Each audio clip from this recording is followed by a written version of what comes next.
$33.3 million. That's how much LeBron James, the highest paid player in the National Basketball Association, made in 2018 alone, not including his $52 million from various endorsements.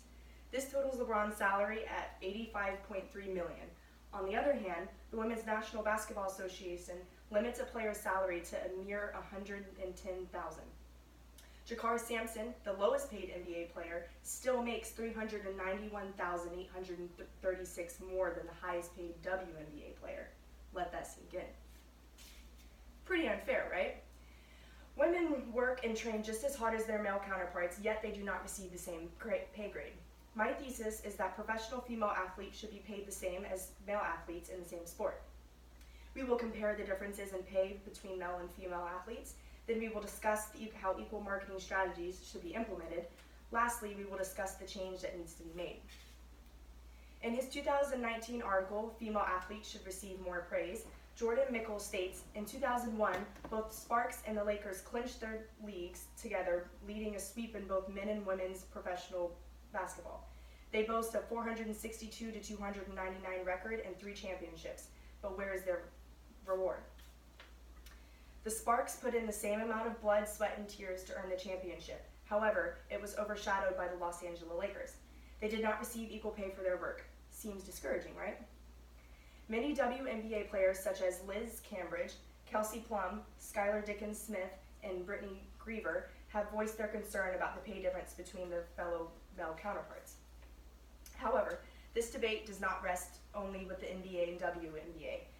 This is a hot topic across every athletic franchise. Many women, such as Megan Rampanoni and the rest of the U.S. women's soccer team, have spoken out against this burning issue as well. In a 2017 article titled Female Athletes Fight for Equal Pay Across Sports, written by Samantha Churchill, states, in early 2017, the women's national team was projected to bring in $5.2 million in profit, while the men's team is expected to run a deficit of $1 million. Despite the fact that the women's team was obviously performing better, do you think you can guess who was paid more? The men's team, by roughly 4 times as much as the women. Many avid sports spectators say this is because women do not bring in the same revenue as the males. In a 2017 article published in the South Burnett Times titled Sports Gender Pay Gap, stated, women should not be paid the same as men because they do not provide the same economic return. For the most part, this holds true. However, there are ways to get ratings and attendance up for the women. Equal marketing strategies should be implemented across all sports. It is said that female athletes are paid less than males because they generate less money, but this will never change if women's sports are not marketed efficiently. When was the last time you saw a WNBA game commercial or advertising for a game on a billboard? Probably next to never. And did you even know that there was a National Women's Hockey League? Probably not. Now, ask yourself, how many NBA and NHL commercials have you seen? There have been 131 national aired TV ad campaigns for the NBA. The WNBA has only had 23.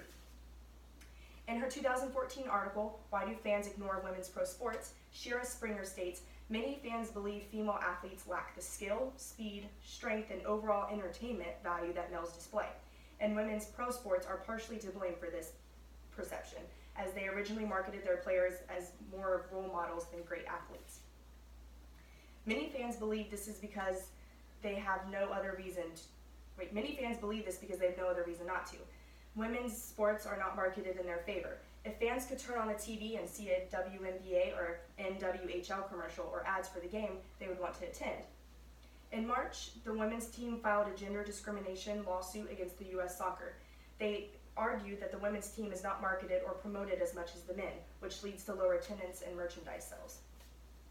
Female athletes would have more opportunities for endorsements and greater attendance rating if they were promoted equally to their male athletes. Picture this, a commercial for a WNBA marketed the same as an NBA commercial. They have clips of previous games showing the athleticism and enthusiasm of the female athletes. There is no hair and makeup or even a windblower to make the athletes appear more feminine. It's just raw footage of the sport. This is how you should market professional female athletes, just as you would the males.